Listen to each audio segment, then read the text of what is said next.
Hello everyone and welcome back to the channel. My name is Lollipop and today we are doing a big video that has been requested a lot of times in the comment section, and that is comparing the Trek Marlin lineup with the Specialized Rockhopper lineup and the Giant Talon lineup. These bikes are essentially the entry-level mountain bikes for three of the biggest and most popular bicycle brands in the world, so it makes sense why a lot of people would want to know which of these bikes are the best for them and which brand they should ultimately go with. Now, the reason why this video took me so long to make was that I wanted to make separate videos on the Marlins, Rockhoppers, and Talons before making this final one. So if you are interested in a specific lineup after watching this video, you can check the description below to find links to videos I have already made on the Marlin, Rockhopper, and Talon bikes. In those videos, I compared and contrasted the different models in each lineup, so comparing the Trek Marlin 4, 5, 6, and 7, or comparing the Giant Talon 0, 1, 2, and so on. In terms of organization for this video, I'm going to start off by discussing what and who these bikes and bike lineups are intended for, and then I will talk about some general notable differences those lineups have with one another, before eventually moving on to a more in-depth comparison between the Trek Marlin 6, Specialized Rockhopper Sport, and the Giant Talon 2, since these bikes are very close in price and have some comparable components. I also do want to point out that all of the bikes I talk about in this video are going to be 2021 models. And as always, I will be making a table that highlights all the main differences between these bikes in one place. I'll also be discussing my thoughts on those specific three models at the very end. So to begin, I'm going to talk about naming for each of these lineups. The Trek Marlin series has 4 bikes, with the Marlin 4 being the least expensive, and the Marlin 7 being the most expensive and having the highest part spec. The Giant Talon lineup is the opposite, so as the numbers decrease, the part level gets higher. So the Talon 4 is the least expensive and the Talon 0 is the most expensive. For the Rockhoppers, each of the bikes have a different name signifying its level, and the lineup begins with the normal Rockhopper and ends with the Rockhopper Expert. All of these bikes are in fact intended to be entry-level mountain bikes, and although there are more expensive models in each of these ranges, their target audience is beginner or intermediate mountain bikers or people who are on a tighter budget. Most of these bikes can and are often used as rugged commuter bikes as well to handle rougher roads, but generally those will be the less expensive models in each range. They are all also designed as cross-country mountain bikes, meaning that they are more focused on speed, pedaling efficiency, and going on lighter trails, rather than being playful or going on really rough terrain or more downhill portions. However, most of these bikes will still do fine on rougher terrain, though they will not be as good as trail-dedicated mountain bikes, which are more expensive. Now, another general thing to know about these bikes is that most of them use 29-inch diameter wheels which roll faster and allow the bike to hold its speed better, but generally these small and extra small frame sizes will come with 27.5-inch diameter wheels, which will be easier to handle and maneuver. The Giant Talon bikes actually let you choose between 27.5 or 29-inch wheels for all sizes besides extra small and extra large, but the Specialized Rockhopper bikes are the only ones that also offer a 26-inch wheel size, which is specifically for the extra small frame. And the Trek bikes are the only ones that offer a medium-large frame, which sits between the medium and large frame sizes.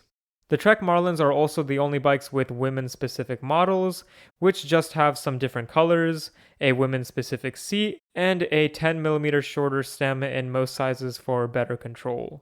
Now, typically in my comparison videos, I go very in-depth about every single component difference the bikes have with one another, but since I have already covered all of those in the separate videos linked below, I'm going to make it easier on everyone and just focus on the main components that actually make some big differences out on the trail or on the road. So starting off, we have to talk about the frames. I will show pictures of all the 2021 frame specifications and measurements for the Marlin, Rockhopper, and Talon bikes right now, so you can pause the video and see all of them if you want to. But I have made a separate table highlighting some of the main measurements and angles right here, and I'll go over those right now.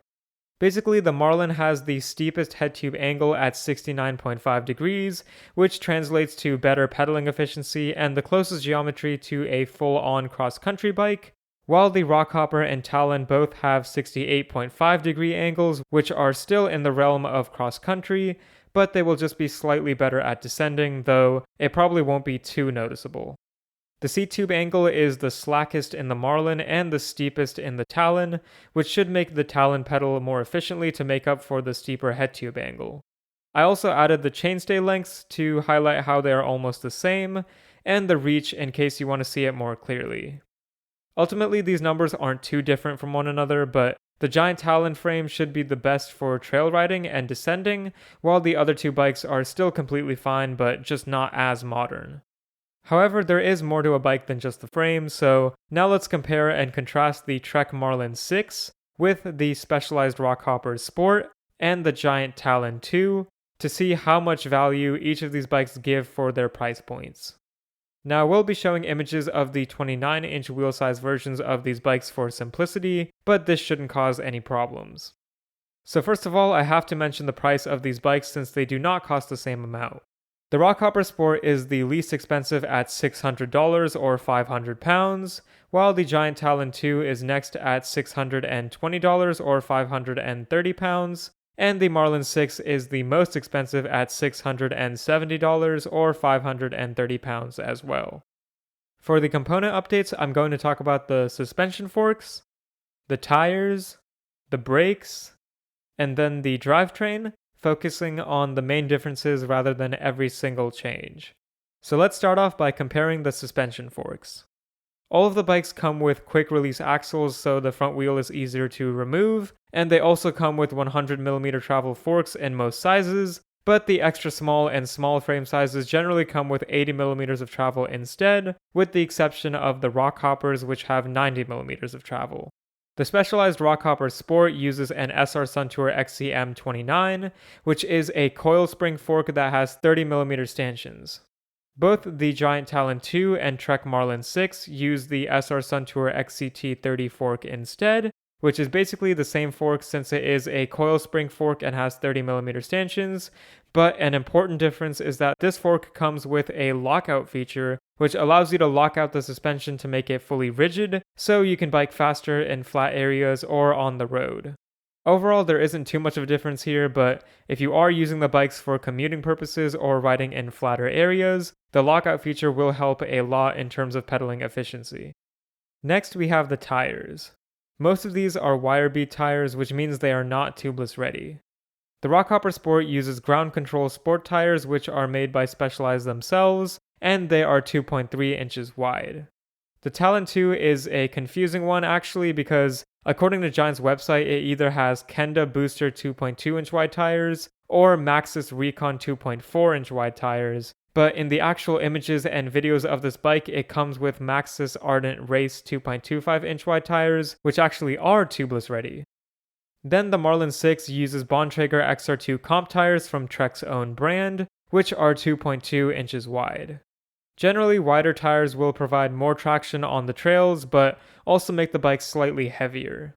The Marlin has the thinnest tires, though 2.2 inches is pretty normal for cross-country, while the Talon and Rockhopper have slightly wider tires, which will be noticeably better in terms of grip and traction. If the Talon bike does come with the tubeless ready Ardent tires, that is a nice upgrade to see for sure, since the Giant will then have a fully tubeless ready setup, since it is also the only bike in this video that comes with tubeless ready rims.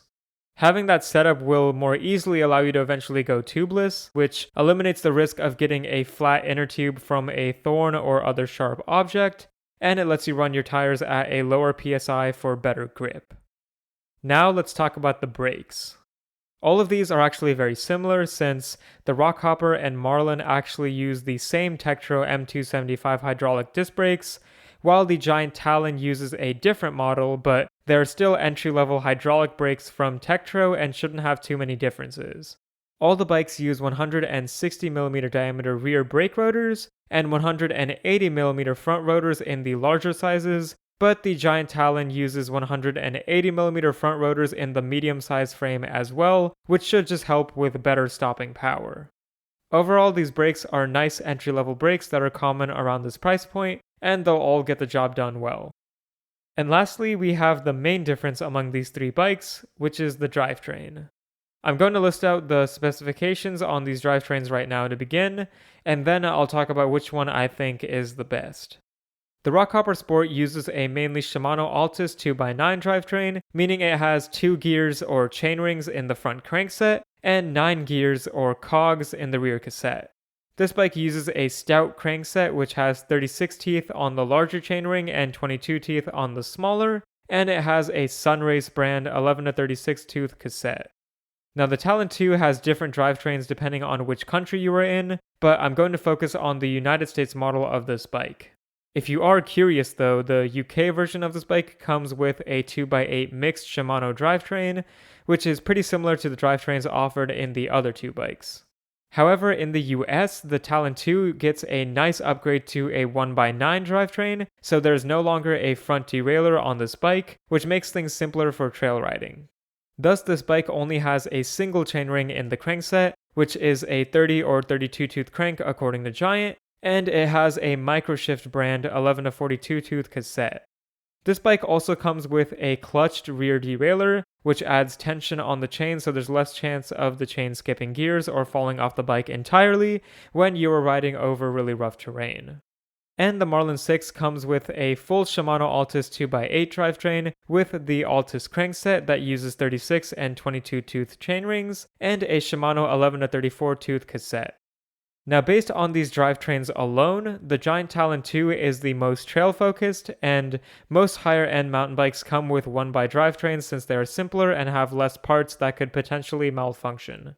The rear cassette on the Talon has a much wider range than the ones on the other two bikes, but since the other two bikes have two different sized front chainrings, they will be able to have harder gears for going faster on your bike, as well as easier gear ratios for climbing uphill. So now that I've covered the main difference between these bikes, I'm going to show that table now and go over what I think about each of these models and what type of rider they are the best for.